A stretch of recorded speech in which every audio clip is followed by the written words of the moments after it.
From the symbolic city of Aachen, European Commission President Ursula von der Leyen delivered a forceful wake-up call, invoking the spirit of 1989 to rally Europe against a new era of danger.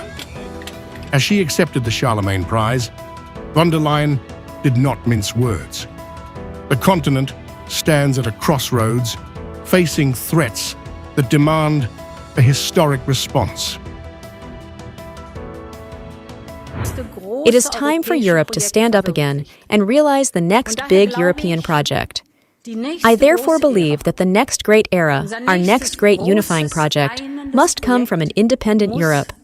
I know that this message sounds scary to many, but this is essentially about our freedom. The people of Central and Eastern Europe have known this for a long time. Personal freedom is only possible where there is collective independence.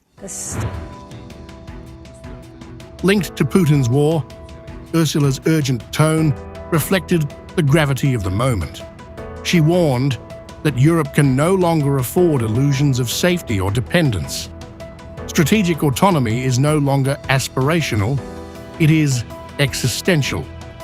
The $800 billion in funding now being deployed must serve as the bedrock of a Europe ready to defend itself, militarily, economically, and politically.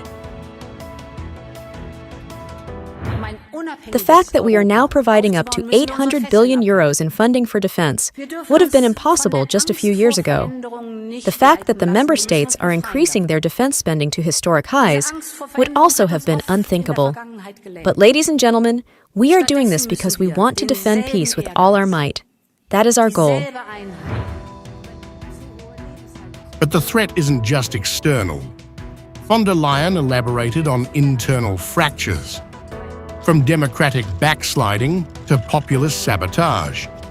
Europe, she warned, is being undermined from within. The fight is not just at the front lines of Ukraine, but inside parliaments, institutions, and digital spaces. Our democracies are under attack by adversaries from outside who are joining forces, but also by attempts to undermine them from within. We must fight these threats and tendencies with all our strength. And history shows that democracy is destroyed much more quickly than it is built up. Her speech was a direct rejection of complacency.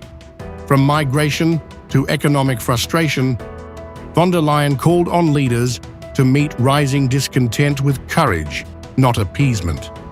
She urged policies that protect democracy, not paper over its weaknesses. As war rages in Ukraine, extremist currents surge at home, and global alliances fracture, Ursula von der Leyen's warning resounds beyond ceremony. It was not just a vision, it was a demand. For Europe to survive the coming storm, it must act, not as a collection of hesitant states, but as a united, sovereign force. The clock, she implied, is already ticking.